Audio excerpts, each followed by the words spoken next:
Hello friends, स्वागत है आपका अपने चैनल स्कूल ऑफ इन्वेस्टिंग में, जहां आप सीखते हैं कि किसी भी कंपनी में इन्वेस्ट करने से पहले कैसे उसके बारे में डिटेल में स्टडी किया जाता है और ये डिसाइड किया जाता है कि क्या ये कंपनी इन्वेस्ट करने लायक है या नहीं, और यदि है तो क्या प्राइस पे इसमें इन्वेस्ट किया जाए ताकि एक कंफर्टेबल वैल्यूएशन हमें मिले। हेलो फ्रेंड्स, मेरा नाम है मनीष अग्रवाल और आज जिस कंपनी के बारे में हम लोग डिस्कस करने जा रहे हैं वो इंडियन बैंकिंग सेक्टर की एक अच्छी कंपनी है। माइक्रो फाइनेंस में लेंडिंग में है बेसिकली कंपनी।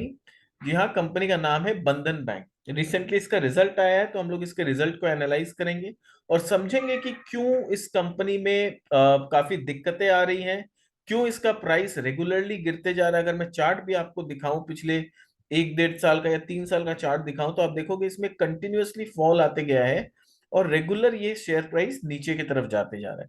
तो ये हम लोग इसके बिजनेस को, इसके रिजल्ट को स्टडी करेंगे और ये समझने की कोशिश करेंगे कि क्या बिजनेस मॉडल वाकई वीक हो गया है या फिर ये राइट वैल्यूएशन से जहां पर हमें एक इन्वेस्टमेंट अपॉर्चुनिटी मिल सकता है। तो चलिए अपने डिस्कशन को आगे बढ़ाते हैं और बंधन बैंक के बारे में डिस्कस करते हैं। करेंटली इसका मार्केट कैप का मैं बात करूं तो ये 38,000 करोड़ के आसपास का मार्केट कैप है। 236 रुपए पे ट्रेड कर रहा है। 52 वीक हाई 350 जा चुका है। तो 350 से एक अच्छा खासा करेक्शन ऑलरेडी स्टॉक में हो चुका है। और अगर देखें तो अपने एकदम 52 वीक लो के आसपास ये ट्रेड कर रहा है। पीक वैल्यूएशंस बात करें तो 9.85 का प्राइस टू अर्निंग्स पे ट्रेड कर रहा है। बुक वैल्यू 108 रुपया का है, तो प्राइस टू बुक इज 2.19। तो यहां पर वैल्यूएशन काफी अट्रैक्टिव दिखता है। मार्केट कैप टू सेल्स भी 2.5 है, तो ये भी वैल्यूएशन ठीक ठाक है। बट जनरली क्या होता है, जब बैंकिंग इंडस्ट्री का हम लोग डिस्कस करते हैं या बैंकिंग सेक्टर को हम लोग एनालाइज करते हैं, तो सबसे इंपॉर्टेंट फैक्टर जो वैल्यूएशन के लिए देखा जाता है वो होता है प्राइस टू बुक। तो प्राइस टू बुक इसका 2.19 है। तो ये वैल्यूएशन बहुत ज्यादा एक्सपेंसिव नहीं है। बट कहाँ प्रॉब्लम आ रहा है वो देखिए। रिटर्न ऑन कैपिटल एम्प्लॉयड आप देखोगे तो it is 4.3%। Return on equity is 0.7%। तो रिटर्न्स यहाँ पर काफी लो आ रहा है। डेट, बैंक्स में डेट नहीं देखते क्योंकि उनका काम ही होता है डेट लेना और उसको आगे फॉरवर्ड करना। तो बैंक्स में debt is not a very big criteria. जब हम बैंक्स का बात करते हैं ना, तो उसमें इंपॉर्टेंट ये होता है इनका असेट क्या है, लाइबिलिटी क्या है। पीएल स्टेटमेंट से ज्यादा इंपॉर्टेंट बैलेंस शीट होता है बैंक के लिए। तो हमें उसके बैलेंस शीट को ढंग से समझना पड़ेगा कि कहां पर उनका लाइबिलिटी का सोर्स क्या क्या है, कहां कहां से कितना फंड आ रहा है, और फिर वो लोग जो लोन्स एंड एडवांसेस दे रहे हैं वो कहां पर दे रहे हैं और वो कितना रिस्की है या नॉन रिस्की। चार्ट का बात करूं, जैसा मैंने पहले ही बताया, ये एक समय यहाँ पर 2019 में 581 रुपया इसका प्राइस था और उसके बाद तो ये गिर के एकदम से 180 रुपया आ गया था। तो यहाँ पर जिन लोगों ने इन्वेस्ट किया था एक साल में, काफी उनको काफी काफी ज्यादा नुकसान हुआ था। फिर धीरे धीरे बैंक का परफॉर्मेंस इंप्रूव हुआ, दोबारा से ये 419 तक गया। बट उसके बाद अगेन हम लोग रेगुलर यहाँ पर फॉल ही देखते जा रहे हैं और आज तो एकदम गिर के 235 पे आ चुका है। तो क्वेश्चन यही है, क्या यहाँ इस बैंक में अभी वैल्यूएशन जो सस्ता है, क्या ये वैल्यू ट्रैप है या फिर ये वैल्यूएशन वाइज एक अर्निंग मतलब इन्वेस्टमेंट अपॉर्चुनिटी है। प्रॉस में आप देखिए कुछ भी नहीं है, सब कौन से हैं, सारे नेगेटिव है बैंक के। पीयर कंपैरिजन को एक बार एनालाइज करते हैं, पीयर कंपैरिजन को देखते हैं।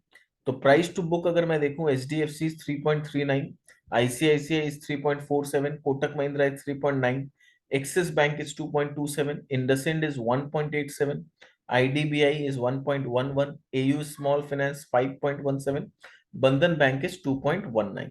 तो अगर मैं H D F C, ICI Bank, Kotak Mahindra Bank, इन लोगों से कंपेयर करूं तो वैल्यूएशन थोड़े से सस्ते हैं। बट अगेन, अगर इनका मैं असेट और लाइबिलिटी का क्वालिटी देखूं, क्वालिटी ऑफ असेट, तो भी आईसीआई और एचडीएफसी बैंक से काफी खराब है। ठीक है, वो भी हम लोग बिजनेस को जब स्टडी करेंगे तो आप समझ पाओगे कि मैं ऐसा क्यों बोल रहा हूँ। और यही कारण है कि मार्केट इसको उतना ज्यादा वैल्यूएशंस भी नहीं देता है। क्वार्टरली रिजल्ट्स का बात करते हैं तो आप देख सकते हो कि जून में इनका जो रेवेन्यू यानी इंटरेस्ट अर्न हुआ था 4,000 करोड़, ये सितंबर में गिर के 3,700 करोड़ हो गया। इंटरेस्ट का एक्सपेंस ठीक है। फिर अदर एक्सपेंसेस, जो ऑपरेटिंग एक्सपेंस 1,600 करोड़ हुआ करता था वो 2,300, ऑलमोस्ट 2,400 करोड़ हो गया। तो ऑपरेटिंग एक्सपेंस आप देखो 1,000 करोड़ से 1,600, 1,600 से 2,400 हो गया है। पर अकॉर्डिंगली उतना इंटरेस्ट इनकम नहीं बढ़ रहा है। तो आपका एक्सपेंस तो बढ़ते जा रहा है पर अर्निंग्स उतना नहीं बढ़ रहा है, which is a negative sign. तो उसी वजह से क्या है, इनका मार्जिन यहाँ पर नेगेटिव हो गया, आप देख सकते हो लॉस में आ गई कंपनी। फाइनेंशियल प्रॉफिट जो ये लोग बोल रहे हैं, हाँ नेट इंटरेस्ट इनकम नेगेटिव नहीं है, net interest income positive, but वहां से अगर ऑपरेटिंग एक्सपेंसेस माइनस कर दूं तो नेगेटिव है। बट अदर इनकम इनका इंप्रूव हुआ है 476 करोड़, जो कि पिछले क्वार्टर में 330 करोड़ था। बट ये 476 को भी अगर हम कंपेयर करें प्रीवियस लेवल से, तो 712 करोड़ रुपया, 527 करोड़ रुपया, 617 करोड़, इतना अदर इनकम हुआ करता था, जो एकदम से अब गिर के 476 करोड़ पे आ गया। तो अदर इनकम जब आपका गिरता है ना, तो उससे अपने लोग को क्या समझना होता है एज एन एनालिस्ट। हम इससे पहले हम लोगों ने आईडीएफसी फर्स्ट का एनालिसिस किया था, उसमें मैंने बताया था कि उसका अदर इनकम रेगुलर बढ़ रहा है। तो आईडीएफसी में क्या चीज अच्छा हो रहा है कि अदर इनकम जब आपका रेगुलर बढ़ रहा है, इसका मतलब आपका जो फी बेस्ड इनकम है, अदर इनकम इज बेसिकली आप जो सर्विसेज प्रोवाइड करते हैं एज अ बैंकर, उसके वजह से आपको जो अर्निंग्स मिलता है उसको अदर इनकम बोलते हैं। तो आईडीएफसी फर्स्ट में वो अदर इनकम रेगुलर बढ़ रहा है, यानी आपका रिटेल बैंकिंग जो है वो इंप्रूव हो रहा है, कस्टमर ज्यादा से ज्यादा आपके पास आ रहे हैं, आपके पास ज्यादा से ज्यादा अकाउंट्स खुल रहा है, जिसके वजह से आप उनसे फी चार्ज कर पा रहे हैं। यहां पर अदर इनकम रेगुलर गिरते जा रहा है, इसका ऑपोजिट हो रहा है बिल्कुल। क्या इसका मतलब कि जो आपका रिटेल बैंकिंग डिवीजन है that is may be not performing. ये नंबर्स देख के खाली जज नहीं कर सकते, मैं एक अनुमान लगा रहा हूं कि मे बी आपका रिटेल बैंकिंग उतना परफॉर्म नहीं कर रहा है, कस्टमर आपके पास अकाउंट खुलाने नहीं आ रहा है नया, और पुराना कस्टमर भी जो है वो अकाउंट बस खुला के छोड़ दिया, उतना ट्रांजेक्शन आपके वहां से नहीं कर रहा है। इसी वजह से आपका जो ट्रांजैक्शन बेस्ड इनकम जो होना चाहिए अदर इनकम में, वो दिन पे दिन डाउन होते जा रहा है। तो कैसे ये अदर इनकम जो बढ़ता है, तब बताते हैं कि जो कस्टमर है वो आपके साथ कितना ट्रांजेक्शन्स कर रहे हैं। आप भी अगर अपने पर्सनल लेवल पे भी देखेंगे तो हो सकता है आपके 3 या 4 बैंक में अकाउंट है, बट उसमें से सिर्फ 1 या 2 ही बैंक ऐसा होगा जिससे आपका ज्यादा ट्रांजैक्शंस होता है, बाकी 1-2 अकाउंट तो बस ऐसे ही पड़े हैं, उसमें थोड़ा बहुत रुपया होगा बस पड़ा है। तो इसको आप समझिए, आप एज अ कस्टमर पहले देखिए, फिर बैंकर बन के सोचिए। तो आपका जिन 2 या 3 बैंक्स में अकाउंट है जहां पर आप ट्रांजेक्शन बिल्कुल नहीं करते, बस पड़ा है 2-4 हजार 5 हजार रुपया पड़ा है, उसमें पड़ा है, आपका कोई ट्रांजेक्शन नहीं होता है, कोई बिल पेमेंट नहीं होता है, वहां से कुछ नहीं होता है, तो इसका मतलब क्या हुआ, वो बैंकर के लिए ये कितना नेगेटिव है कि अकाउंट भले ही खुला हुआ है बट वहां कोई ट्रांजेक्शन नहीं हो रहा है, वहां से कोई अर्निंग नहीं हो रहा है बैंक का। आप उनके साथ ट्रांजेक्शन करेंगे तब तो वो आपसे ट्रांजेक्शन बेस्ड कुछ फीस चार्ज कर पाएंगे, तो तभी उस बैंक का अदर इनकम हो पाएगा। तो बंधन बैंक के साथ प्रॉब्लम क्या हो रहा है, बंधन बैंक के साथ यही प्रॉब्लम हो रहा है कि या तो नया अकाउंट आ ही नहीं रहा है, और नया अकाउंट खुल नहीं रहा है इनके पास, और जो पुराने अकाउंट में भी है वहां पर भी शायद ट्रांजैक्शन उतना ज्यादा नहीं हो रहा है। तो प्रॉफिट बिफोर टैक्स आप देखिए एकदम से गिर के 273 करोड़ आ गए, जो कि जून में 1178 करोड़ था। अगर पिछले साल का मैं बात करूं, ईयर ऑन ईयर देखूं, तो ईयर ऑन ईयर ये लॉस में था, क्योंकि यहाँ पर काफी एक्सपेंस हो गया था इनका। ठीक है, एक्सपेंसेस बहुत ज्यादा बढ़ गया था, एम्प्लॉय कॉस्ट 17% था, और मे बी प्रोविजंस बहुत ज्यादा इन्होंने बना लिया था पिछले साल, क्योंकि कोविड का ईयर था, और इनका आप जानते हो माइक्रो फाइनेंसिंग होता है, तो वहां पर काफी प्रोविजंस बना होगा। तो पिछले साल भयंकर लॉस में था। बट हम लोग को हर क्वार्टर ऑन क्वार्टर देखना चाहिए, क्योंकि बैंक जो है वो कोई सीजनल बिजनेस नहीं है। नॉर्मली ईयर ऑन ईयर हम लोग कब देखते हैं, जब कोई सीजनल बिजनेस होता है, पर बैंक तो क्या है, कोई सीजनल बिजनेस नहीं है, तो क्वार्टर ऑन क्वार्टर कंपेयर करना चाहिए कि परफॉर्मेंस अच्छा हुआ है या खराब हुआ। फिर यहाँ पर अर्निंग पर शेयर आप देखो, पिछले क्वार्टर में 5.5 रुपया था, उसके पहले तो 11 रुपया 80 पैसा था, और वहां से गिर के 1 रुपया 30 पैसा आ गया। तो जब ऐसा कुछ होता है ना, तो ये बहुत ही मतलब सस्पिशियस हो जाता है कि मार्च में आपने 12 रुपया का अर्निंग दिया, और 2 क्वार्टर बाद एकदम से 1 रुपया का अर्निंग हो गया। गिरता है भाई, इतना ज्यादा थोड़ी गिर जाता है कुछ। ग्रॉस एनपीए आप देखो 6.46% था, वहां से बढ़ के 7.25 आया, अभी भी 7.19। नेट एनपीए आप देखो 1.66 था, आज बढ़ के 1.86 हो गया, पिछले क्वार्टर में 1.92 था। तो यहाँ पर क्या हो रहा है, आपका असेट क्वालिटी कोई अच्छा होता हुआ नहीं दिख रहा है यहाँ पर। और ये एसेट क्वालिटी जो थोड़ा सा यहाँ पर अच्छा भी दिख रहा है ना क्वार्टर ऑन क्वार्टर, ये इसलिए क्योंकि इस क्वार्टर में आपने हो सकता है बहुत ज्यादा, ये जो एक्सपेंसेस आपका दिख रहा है यहाँ पर आपने राइट ऑफ लिया होगा, तो बहुत ज्यादा आपने राइट ऑफ लिया, इस वजह से ये थोड़ा सा कम दिख रहा है मार्जिनली। तो राइट ऑफ लेने के बाद भी अगर एसेट क्वालिटी में कोई खास इंप्रूवमेंट नहीं आया है, इसका मतलब अभी और भी बहुत सारे प्रॉब्लम्स है बैंक में, इस वजह से ये इतना खराब दिख रहा है। प्रोडक्ट सेगमेंट में अगर देखें तो इनका अर्निंग कहाँ से आता है, रिटेल बैंकिंग से 14,195 करोड़ आता है, ट्रेजरी से 1,800 1900 करोड़ के आसपास आता है, होलसेल बैंकिंग से 476 करोड़ आता है। पर रिटेल बैंकिंग जहां पर सबसे ज्यादा इनका अर्निंग्स होता है, वहां पर आप प्रॉफिट देखो नेगेटिव। ये ही चीज आप देखिए, जो जिस सोर्स से आपका सबसे ज्यादा रेवेन्यू क्रिएट हो रहा है, पर वो अल्टीमेटली प्रॉफिटेबल नहीं है, वो लॉस मेकिंग है। और बाद बाकी जहां से रेवेन्यू उतना क्रिएट ही नहीं हो रहा है, वो लोग प्रॉफिटेबल होके भी क्या कर लेंगे। आज ट्रेजरी आपका सिर्फ 1900 करोड़ का धंधा ट्रेजरी से होता है, वहां पर अगर 39% प्रॉफिट हो भी गया तो क्या नहीं जानी है। होलसेल बैंकिंग 400 करोड़, 470 करोड़ का, उसमें 19% प्रॉफिट करके आप क्या कर लोगे।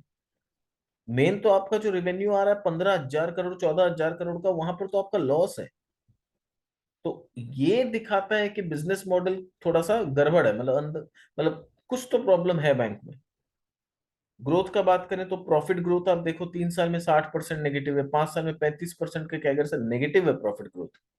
खाली एक साल में यहाँ 303% बढ़ा हुआ दिख रहा है। पर एक ईयर एक्सेप्शन हुआ है, क्योंकि पिछले साल तो कोविड था। तो कोविड में तो लॉस हुआ था, वो लॉस धीरे धीरे मेकअप हुआ इस साल में, इसलिए आपको इतना ज्यादा प्रॉफिट दिख रहा है। बट क्या रेगुलर बेसिस पे बैंक प्रॉफिट कमा रहा है? क्या रेगुलर बेसिस पे इसके प्रॉफिट्स इंप्रूव हो रहे हैं? ऐसा कुछ साइन नजर नहीं आ रहा है। बैलेंस शीट का बात करते हैं, रिजर्व्स में 15,770 करोड़ है। बोरिंग्स 1,16,000 करोड़ है। उसके अगेंस्ट में इनका इन्वेस्टमेंट जो है 29,000 करोड़, और अदर एसेट्स यानी लोन्स एंड एडवांसेस जो इन्होंने दिया होगा, तो वो 1,09,000 करोड़। तो 1,09,000 और 29, 1,38,000 करोड़ का इनके पास मोरलेस असेट है। और उसके अगेंस्ट में 1,16,000, 1,17,000 तो खाली बोरोइंग्स है। तो यानी अपना पैसा से इनका कितना रुपया दिया हुआ है? 22,000 रुपया, 22,000 करोड़ रुपया के आसपास का असेट के थ्रू इनका फंडिंग किया हुआ। कैश फ्लोज हम लोग देखते नहीं है। शेयर होल्डिंग पैटर्न आप देखो, ठीक है, F2 का 34% होल्डिंग है। डोमेस्टिक म्यूचुअल फंड ने अपना होल्डिंग बढ़ाया है। दिस इज समथिंग इंटरेस्टिंग कि नंबर्स इतने खराब दिख रहे हैं, पर डोमेस्टिक म्यूचुअल फंड ने 7% से एकदम 12% किया अपना होल्डिंग, और पब्लिक के हाथ से शेयर धीरे धीरे छीनता जा रहा है। तो ये इंटरेस्टिंग है कि हो सकता है ऐसा कुछ है बिजनेस मॉडल में जो हम लोग नहीं समझ पा रहे हैं इस नंबर्स को देख के। पर जो म्यूचुअल फंड्स है वो लोग को कुछ इंटरेस्टिंग दिख रहा है इस बिजनेस में। और उन्होंने अपना होल्डिंग देखिए, कहाँ दिसंबर में सिर्फ 2% था, वहां से ऑलमोस्ट आज बढ़ा के 12.5% कर लिया। तो अगर 2.5% से 12.5% कर लिया एक साल में म्यूचुअल फंड ने, तो कुछ तो ऐसा बिजनेस मॉडल में चेंज हो रहा है या इंप्रूवमेंट हो रहा है, जो इस नंबर से हम लोग नहीं जज कर पा रहे हैं। और इसीलिए बहुत इंपॉर्टेंट होता है कि आप कभी भी किसी कंपनी को स्टडी करें तो खाली नंबर को ना देखें, बिजनेस को स्टडी करें, और फिर उसके बाद देखें कि क्या उस बिजनेस के थ्रू कुछ इंप्रूवमेंट नजर आ भी रहा है या नहीं। चलिए अपने डिस्कशन को आगे बढ़ाते हैं और कंपनी के बिजनेस मॉडल को ध्यान से समझते हैं कि कंपनी के बिजनेस में कुछ इंप्रूवमेंट है या नहीं। तो यहां पर हम लोग देखते हैं कि कुछ अच्छा मिल जाए शायद हम लोग को।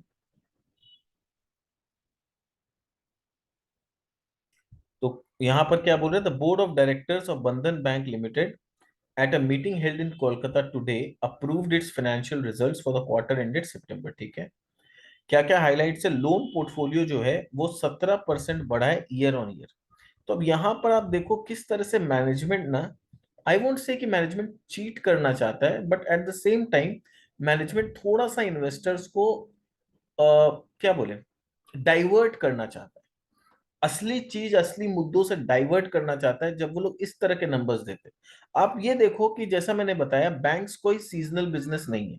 तो बैंक में आपको सीक्वेंशियल ग्रोथ देखना चाहिए, ना कि ईयर ऑन ईयर। पर यहाँ पर जितने भी नंबर्स है आप देखो ईयर ऑन ईयर बता रहा है। यानी सितंबर 2021 से कंपेयर कर रहा है। उस समय लॉकडाउन के मतलब कोविड का प्रॉब्लम था, इतना कुछ था उस समय जो रिजल्ट अगर आप याद करें तो पिछले साल ये जून जुलाई अगस्त में वो डेल्टा वेव और ये सब आ गया था, उस समय काफी हैम्पर हुआ था। तो वो उस समय से अभी आप क्यों कंपेयर कर रहे हो? आप क्वार्टर वन से क्यों नहीं कंपेयर कर रहे? क्वार्टर ऑन क्वार्टर का नंबर क्यों नहीं दे रहे? आप ईयर ऑन ईयर का नंबर में ग्रोथ दिखा के एक अच्छा पिक्चर पेंट करने का क्यों कोशिश कर रहे हैं? देखो, डिपॉजिट ग्रू बाई 21%, ठीक है। डिपॉजिट अगर ग्रो किया है 20%, अच्छी बात है, बट ये again year on year. CASA grew by 10.9% year on year. CASA ratio is 40.8% against 44.6%। तो ये देखिए पिछले साल कासा कितना था? 44.6%, जो आज गिर के 41% हो गया। तो ये तो नेगेटिव है, ईयर ऑन ईयर देने के बाद भी नेगेटिव आ रहा है। तो ये एक नेगेटिव साइन है कि कासा रेशियो कम हो रहा है। हमेशा बैंक में क्या होता है, कासा सबसे इंपॉर्टेंट पैरामीटर होता है कि आपका कासा रेशियो, स्पेशली आप रिटेल बैंकिंग में है तो उम्मीद किया जाता है आपका कासा रेशियो बढ़े, ताकि आपका कॉस्ट ऑफ फंडिंग कम हो और आप जब उसको लेंड करें तो आपका नेट इंटरेस्ट मार्जिन इंप्रूव हो। बट यहाँ पर ऐसा नहीं हो रहा है। ग्रॉस एनपीए जो है वो इंप्रूव हुआ है, बोल रहे 7.19% हुआ है, जो कि 10.8% था पिछले साल। नेट एनपीए 1.86 हुआ है, जो कि पिछले साल 3.4% था। तो नेट एनपीए ग्रॉस एनपीए में थोड़ा इंप्रूवमेंट दिख रहा है। प्रोविजन कवरेज रेशियो का मैं बात करूं तो 75% के आसपास है, जो कि 74% था पिछले साल। Capital adequacy ratio is 19.4%। Tier one capital is 18.4%। तो ये एक नंबर मैं बोलूंगा जो कि काफी अच्छा है। कैपिटल एडिक्वेसी रेशियो यहाँ पर अच्छा है। निम्स जो है इसका 7% का है। तो जैसा हम लोग आईडीएफसी फर्स्ट बैंक में मैंने बोला था 5.8 या 9% का उसका निम्स था, और मैंने बोला था इंडस्ट्री में one of the highest. But यहाँ पर हम लोग बंधन बैंक में देख रहे हैं 7% है, but I am not very happy about it. क्योंकि आपको समझना होगा कि निम्स 5.8% उसका मैंने अच्छा बोला था, इसका 7% मैं खराब बोल रहा हूँ। रीजन क्या है? ये लोन किसको देते हैं, इनका असेट क्वालिटी क्या है, ये समझना होगा। आईडीएफसी फर्स्ट बैंक का असेट क्वालिटी बहुत अच्छा था। वो लोग लोन्स जो देते हैं कॉर्पोरेट लोन नहीं देते हैं, रिटेल लोन देते हैं, और जैसे हाउसिंग और ये सब में ज्यादा लोन देते हैं। येलो का लोन किसमें है? येलो का लोन जो है छोटे छोटे बिजनेसमैन को लोन ज्यादा देते हैं, यानी जहां पर risk factor is very high, जहां पर सिक्योरिटी आपके पास ज्यादा नहीं होता है। These are not very much secured loans. यानी जो छोटे छोटे बिजनेसमैन को ये लोग लोन देते हैं उनके पास कोई खास सिक्योरिटी नहीं होता है देने के लिए। तो वहां पर अगर इतना रिस्की लोन दे के अगर आपका 7% का निम है, तो this is not something which which we should be very happy about. कि बहुत ज्यादा खुशी होने का कोई बात नहीं है। रिटर्न ऑन एसेट का बात करें तो रिटर्न ऑन एसेट इज 0.6 और रिटर्न ऑन इक्विटी इज 4.5। तो जबकि हम लोग आईडीएफसी फर्स्ट बैंक में जब देखे थे तो उसमें रिटर्न ऑन एसेट क्या था, 1.45 या ऐसा कुछ था, if I am not mistaken. ठीक है, तो return on asset 0 IDFC First bank का अगर आपने वीडियो नहीं देखा है तो मैं लिंक आपको ऊपर आई बटन में दे दूंगा। हो सकेगा तो आपको लिंक शेयर भी कर दूंगा अपने मतलब टाइटल के आसपास या फिर डिस्क्रिप्शन में। तो आप वहां से जाके हम लोग का आईडीएफसी फर्स्ट वाला जो वीडियो है वो आप देख सकते हैं। तो आप एनालाइज कर पाओगे कि कैसे दो बैंक के बिजनेस को एनालाइज करते हैं। क्यों मैं बोल रहा हूँ कि इसका निम 7% भी खराब है और उसका 5.8 भी अच्छा है, तो वो आप समझ पाएंगे जब आप दोनों बैंक के वीडियोस को देखेंगे, नंबर्स को समझेंगे। Then you will be able to relate कि आईडीएफसी फर्स्ट बैंक को मैं मजबूत क्यों बोल रहा था और इसको मैं उतना ज्यादा मेरे को ये मजबूत क्यों नहीं लग रहा है। अब आते हैं कि इन्होंने क्या बोला है। ये सब नंबर्स तो हम लोग ऑलरेडी देख चुके हैं। तो मैनेजमेंट क्या बोल रहे हैं, दैट इज इंटरेस्टिंग। तो मिस्टर चंद्रशेखर घोष जो कि एमडी है and CEO of Bandhan bank said as we enter the second half the focus shift on growth and with pandemic related stresses phasing out। तो बोल रहे फोकस अब हम लोग अपना ग्रोथ पे करेंगे, और पेंडेमिक रिलेटेड जो स्ट्रेस था, जो स्ट्रेस बोलने का मतलब है कि जो पैसा डूबना था या जिन लोगों का पैसा नहीं आया उसका बात कर रहे हैं। तो पेंडेमिक से रिलेटेड जो स्ट्रेस था इनके बुक्स में, ठीक है, वो फेजिंग आउट हो रहा है। फेजिंग आउट का मतलब आप बोलना क्या चाह रहे हैं? यानी क्लियर कट भाषा में नहीं बोल रहे हैं। फेजिंग आउट का मतलब क्या, वहां से पैसा कलेक्शन आ रहा है या वहां के पैसा को आपने डूबत मान के राइट ऑफ कर दिया? मतलब what is the main thing?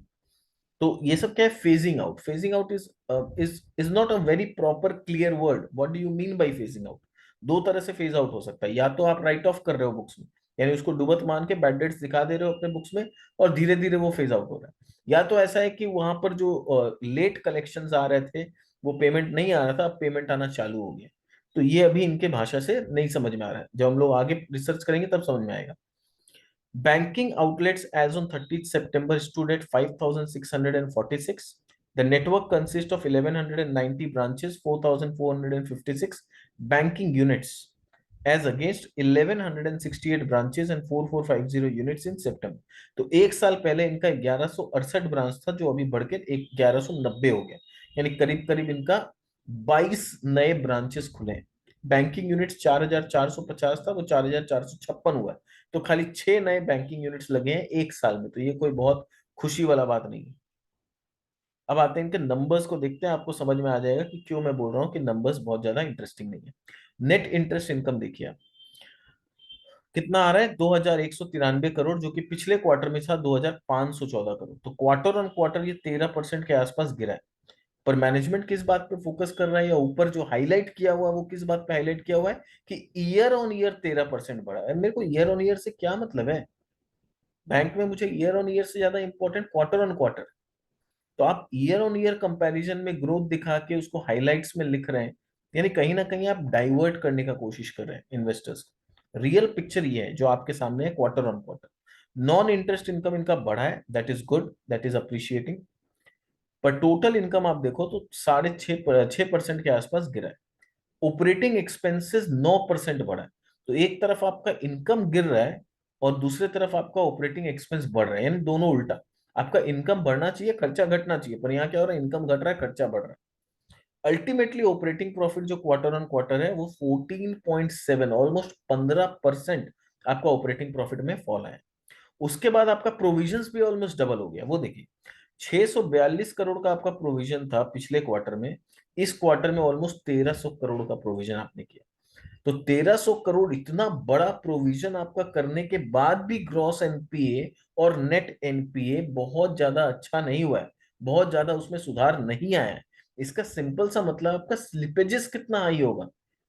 आपने ऑलमोस्ट 1300 करोड़ का प्रोविजन बनाया, उसके बाद भी ग्रॉस एनपीए और नेट एनपीए में ज्यादा इंप्रूवमेंट नहीं आया, यानी न्यू स्लिपेजेस जो आपका है वो बहुत ज्यादा है इसका मतलब।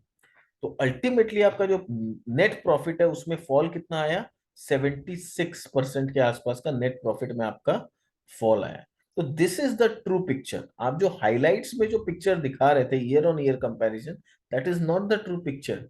This is the true picture कि आपका प्रॉफिट घटा है, आपने इतना प्रोविजंस बनाया है, उसके बाद भी आपका असेट क्वालिटी इंप्रूव नहीं हुआ है। ये देखिए कासा टू टोटल डिपॉजिट, ठीक है, ये कासा टू टोटल डिपॉजिट, यहाँ पर ऊपर में कुछ नंबर्स भी है, इसको भी देख लेते हैं। तो यहाँ पर इनका 34 स्टेट्स में इनका प्रेजेंस है, 566 डिस्ट्रिक्ट है, 1190 ब्रांचेस है, 432 एटीएम है, 4456 बैंकिंग यूनिट्स है, 64,000 एम्प्लॉइज काम करते हैं, 27.7 मिलियन कस्टमर्स हैं, ठीक है, और 39.9% इमर्जिंग बिजनेसेस जो है उसमें लोन दिया हुआ है, ग्रुप बेस्ड लोन से। तो अब यहाँ पर देखिए टोटल कासा, कासा हमेशा हम लोग चाहते हैं बढ़ता रहे, पर इनका क्या हुआ, 43% से घट के 41% के आसपास आ गया। नेट इंटरेस्ट मार्जिन 8% से घट के 7% पे आ गया। Cost to income ratio, cost पहले 36% था खाली इनकम का, वो बढ़ के ऑलमोस्ट 42% आ गया। तो कॉस्ट आपका बढ़ रहा है, मार्जिन आपका घट रहा है, कासा डिपॉजिट आपका घट रहा है, तो क्या चीज अच्छा हो रहा है मुझे नहीं समझ में आ रहा है। रिटर्न ऑन एसेट आपका 2.5% का रिटर्न ऑन एवरेज एसेट हुआ करता था, वो घट के 0.6% आ गया।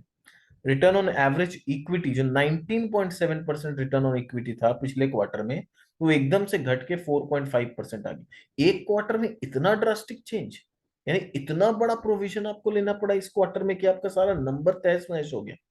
कैपिटल एडिक्वेसी रेशियो 19.4% है, ठीक है। ग्रॉस एनपीए देखो आपने इतना बड़ा प्रोविजन लिया, ग्रॉस एनपीए में क्या चेंजेस आया, कोई खास नहीं। नेट एनपीए में क्या चेंजेस आया, ओनली 0.06%। इतना बड़ा प्रोविजन 1200-1300 करोड़ का प्रोविजन बनाने के बाद भी नेट एनपीए वहीं का वहीं खड़ा है, तो इंप्रूवमेंट कहाँ है।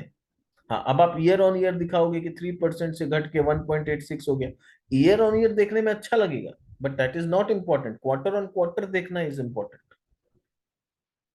कलेक्शन एफिशिएंसी का मैं बात करूं तो अगर इंक्लूडिंग एनपीए में बात करूं तो 94% का कलेक्शन एफिशिएंसी है, जबकि एक्सक्लूडिंग एनपीए बात करूं तो 97% का कलेक्शन एफिशिएंसी, यानी 3% यहां भी गड़बड़ है।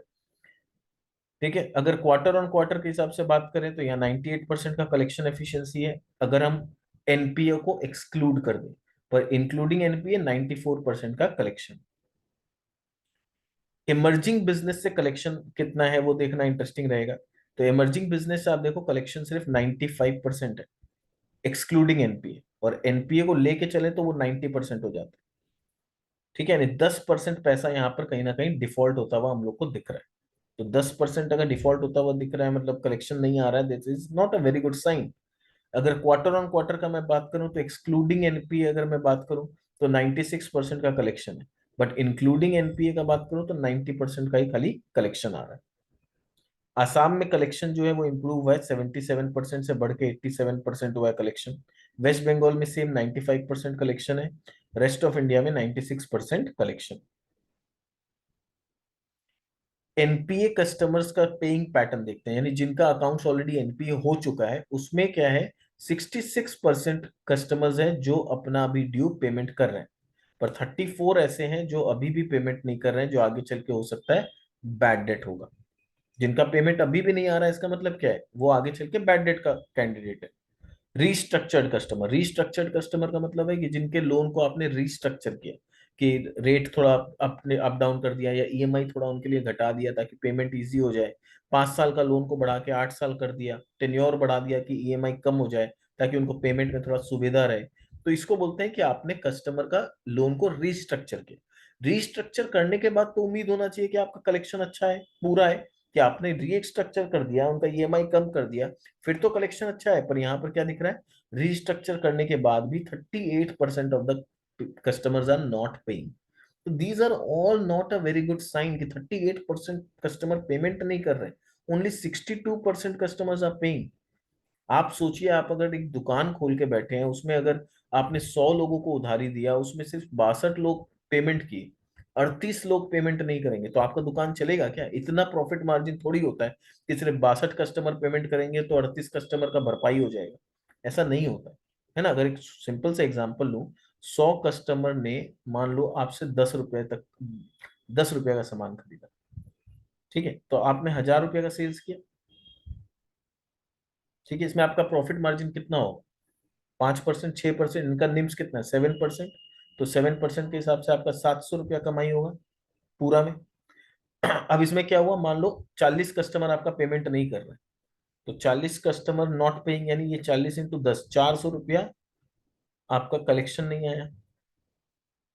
ठीक है, ये 7%, सॉरी 700 नहीं, 70 रुपया आपका प्रॉफिट होगा। 7%, 1000 रुपये का। ठीक है, तो 70 रुपया आपने प्रॉफिट एक्सपेक्ट किया था जब आपने 100 कस्टमर्स को 10 रुपया करके सामान बेचा था। और अब 40 कस्टमर अगर 10 रुपया करके सामान का आपको पेमेंट नहीं करे और बैड डेट हो जाएगी, तो 70 रुपया कमाने का चक्कर में आपका तो 400 रुपया डूब गया। Will you be able to survive? No. Common sense, ये बिल्कुल एकदम सिंपल सा कैलकुलेशन है कि आपका 1000 रुपया सेल्स आना था, अगर वो 1000 रुपया पूरा कलेक्शन आ जाता तो आपके घर में 70 रुपया का प्रॉफिट आता। ठीक है, वो भी ग्रॉस मार्जिन के point of view, other expenses तो भूल जाइए। 70 रुपया का प्रॉफिट है, पर उसमें से अगर 40 कस्टमर आपका पेमेंट ना करे और 10 रुपया लेके भाग जाए, 40 का 400 रुपया आपका डूब गया पूरा। तो 70 रुपया कमाने का सपना देखे थे, 400 रुपया आप डुबा के बैठे, तो बिजनेस कहाँ से सरवाइव करेगा? क्वालिटी कहाँ से है? फिर आपको नया कैपिटल इन्फ्यूज करना पड़ेगा अगर दुकान को चलाना है। तो यहाँ पर भी वही करना पड़ेगा बैंक को। बैंक का भी 38% कस्टमर अभी भी पेमेंट नहीं कर रहे हैं, रिस्ट्रक्चर करने के बाद भी नहीं कर रहे हैं। तो this is not a very good sign. तो यहाँ पर अगर हम लोग देखें इनका स्ट्रेस, यानी कहाँ कहाँ पर असेट में स्ट्रेस है, तो आप देख सकते हो कि जून में प्रोविजन इनका 76 बिलियन था, यानी 7,600 करोड़ का एक स्ट्रेस था। एस्टिमेटेड था कि दिसंबर 2022 तक रिकवरी 25 बिलियन का हो जाएगा। ठीक है, और जी CGMF रिकवरी 25 बिलियन का होगा। सितंबर में क्या है, प्रोविजन है 53 बिलियन का, एस्टिमेटेड रिकवरी 15 का है, CGM रिकवरी 25 का है।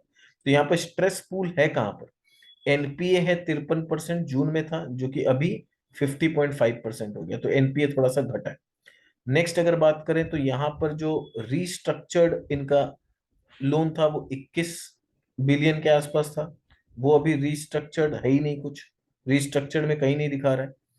32% था SMA 2, और 13%, 14% था SMA 1। अभी ये 32 से घट के 30.6% हो गया SMA 2, और ये 13.7 हो गया SMA 1। ठीक है, SMA 1 यहाँ पर कितना था, 13.9, अभी भी उतना ही है। माई क्वेश्चन इज कि क्या ये तीनों को ऐड करके 100 हो रहा है? 50 एंड 30, 80, 80 एंड 30, 93, 94। यानी यहाँ पर आपने रिस्ट्रक्चर्ड लोन को अकाउंट ही नहीं किया है। और यहाँ पर, अच्छा ये परसेंटेज नहीं है, ये बिलियंस में है, तो रिस्ट्रक्चर्ड का तो यहाँ कोई डेटा दिया हुआ ही नहीं है। चलिए कोई बात नहीं। अब इंटरेस्टिंग चीज जो हो रहा है यहाँ पर, ये नोटिस करते हैं, FY19 में जो इमर्जिंग बिजनेस था, यानी छोटे मोटे बिजनेसमैन, उनको 86% ऑफ द लोन दिया हुआ था, जो ये लोग घटा घटा के आज 26% कर दिए। यानी जो सबसे रिस्की लोन्स होता है वो 86 से घटा के आज के डेट में 26% कर दिया गया।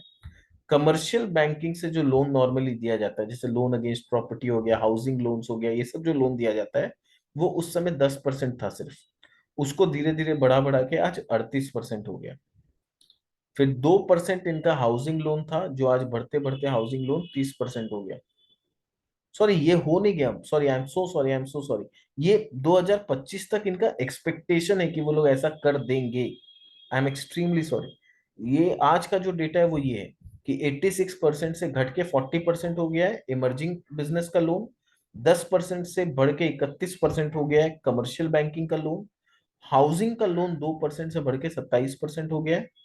और रिटेल असेट 2% से 2% ही है। यानी असेट क्वालिटी में थोड़ा इंप्रूवमेंट नजर आ रहा है, जो अच्छा है उसे अच्छा बोलना चाहिए हमें। और शायद यही असेट क्वालिटी को देख के म्यूचुअल फंड ने इस प्राइस में इतना स्टेक बढ़ाया, कि जो पुराना था वो था। जो भी रिस्की लोन ये लोग दिया करते थे छोटे छोटे बिजनेसमैन को, एमएसएमई लोन्स और इमर्जिंग बिजनेस लोन्स, उसको धीरे धीरे इन्होंने काफी रिड्यूस किया और 2025 तक और भी ज्यादा रिड्यूस कर देंगे। और जो नॉर्मल जो कमर्शियल बैंकिंग है, जिस तरह से एचडीएफसी, आईसीआई, ये लोग जो फंक्शनिंग करते हैं, बंधन बैंक भी धीरे धीरे अब ये माइक्रो फाइनेंस से शिफ्ट होते होते ये नॉर्मल बैंक की तरफ शिफ्ट हो रहा है।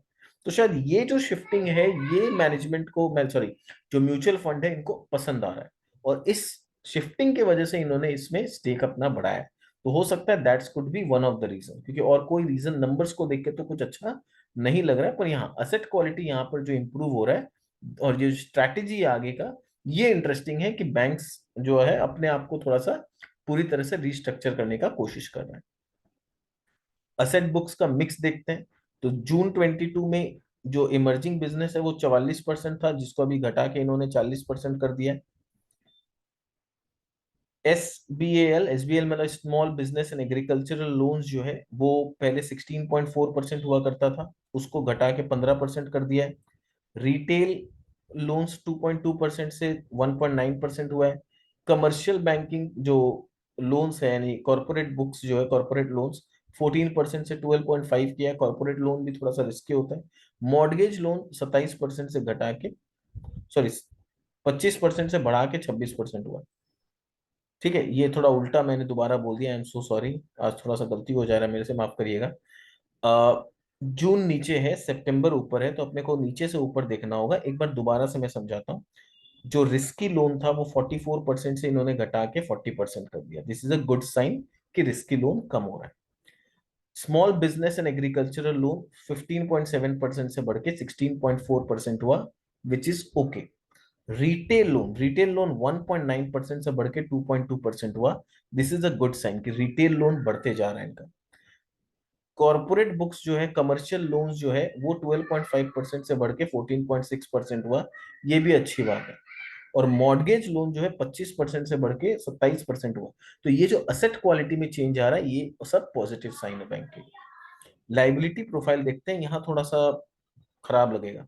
रिटेल टू टोटल डिपॉजिट जो है, ये सितंबर 21 में 84% था, जून में 78 हुआ, बट इस बार गिर के 74% हो गया। तो दिस इज नेगेटिव।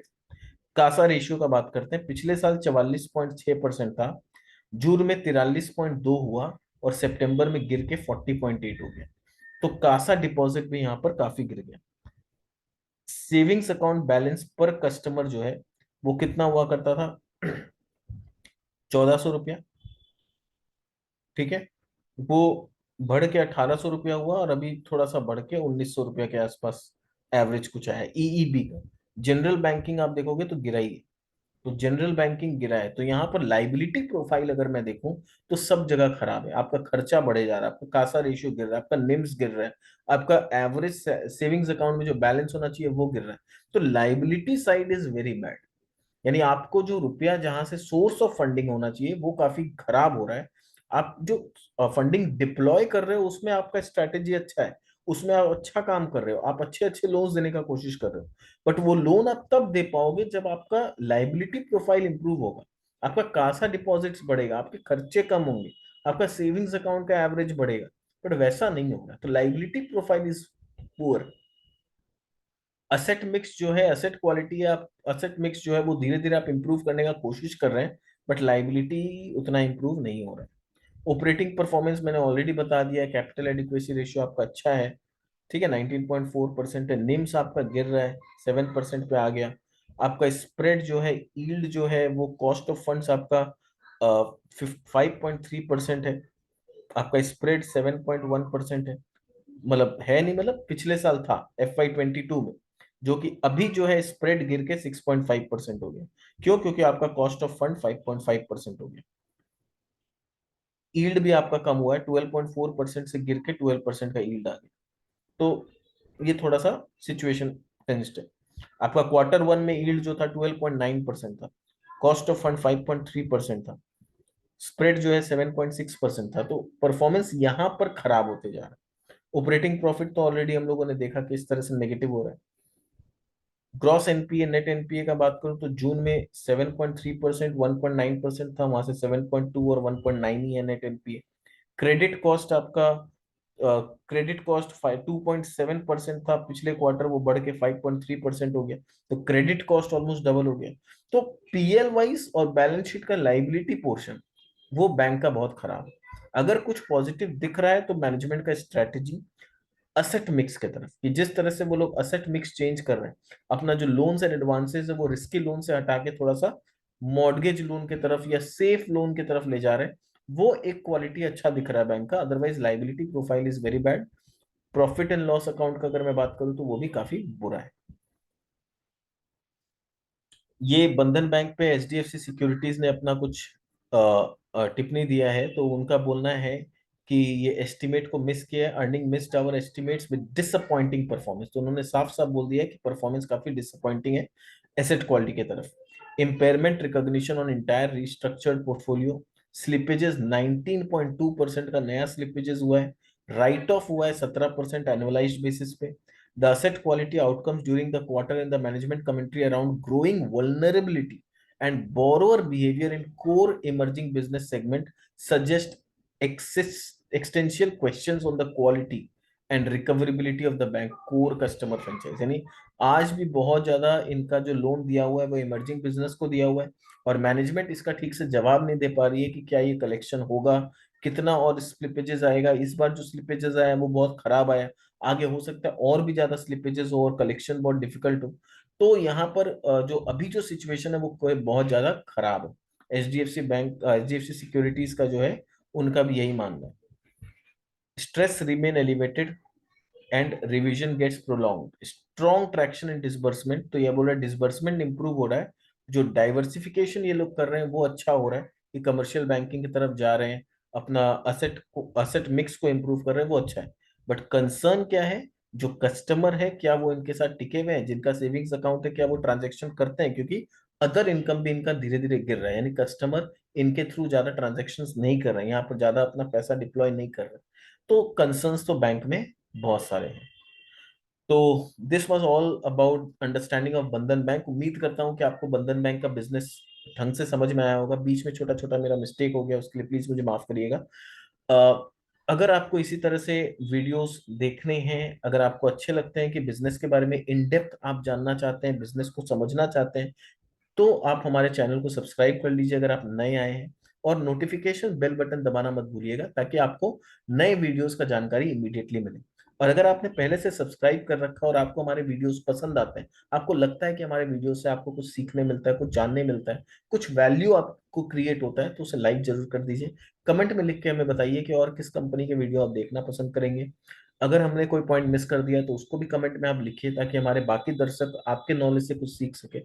और अपने दोस्तों और अपने ग्रुप्स में हमारे वीडियोस को शेयर करें, ताकि आपके साथ जो लोग हैं, जो लोग मार्केट में सीरियस इन्वेस्टिंग करना चाहते हैं, नॉलेज लेके प्रॉपर इन्वेस्टिंग करना चाहते हैं, वो भी आपके हेल्प से, आप जब शेयर करें वीडियोस के, वीडियो देख के वो भी आपको जान पाए, बिजनेस के बारे में समझ पाए, और बिना कोई टिप के भरोसे या बिना मिसगाइड हुए प्रॉपर इन्वेस्टिंग कर सके। हमारा इस वीडियो में सिंपल लॉजिक मेरा यही रहता है कि मैं आपको बिजनेस के बारे में इतना इन डेप्थ नॉलेज दूं, एक न्यूट्रल पॉइंट ऑफ व्यू से आपको बिजनेस के बारे में बताऊं कि क्या अच्छा है क्या खराब है, ताकि आप एक कन्विक्शन, सेल्फ कन्विक्शन डेवलप कर पाए कि कंपनी में इन्वेस्ट करना है कि नहीं। वरना क्या होता है, आपको कभी कोई ब्रोकर बोल देगा ये ले लो, या कोई पड़ोसी बोल देगा ये अच्छा है वो अच्छा, आप उनके बेसिस के या उनके कहने पे जब आप इन्वेस्ट करेंगे तो क्या होगा, अगर आपको नुकसान हो जाएगा तो आप उनको कोसेंगे कि कहाँ फंसा दिया, क्या बोल दिया। क्यों? क्योंकि आपने उस कंपनी को स्टडी नहीं किया था, आपका उसके ऊपर कन्विक्शन नहीं आया था। तो इससे बेटर है आप किसी को हम लोग दोष दें या किसी को कंडेम करें कि भाई उसने फंसा दिया, इसने फंसा दिया। अपना नॉलेज आप बढ़ाइए, अपने कन्विक्शन पे मार्केट में इन्वेस्टमेंट करिए। तब क्या होगा, आपका नुकसान होने का चांसेस बहुत कम होगा। So this was all from my side. मिलते हैं हमारे नेक्स्ट वीडियो में किसी नई कंपनी के साथ। तब तक के लिए बाय बाय।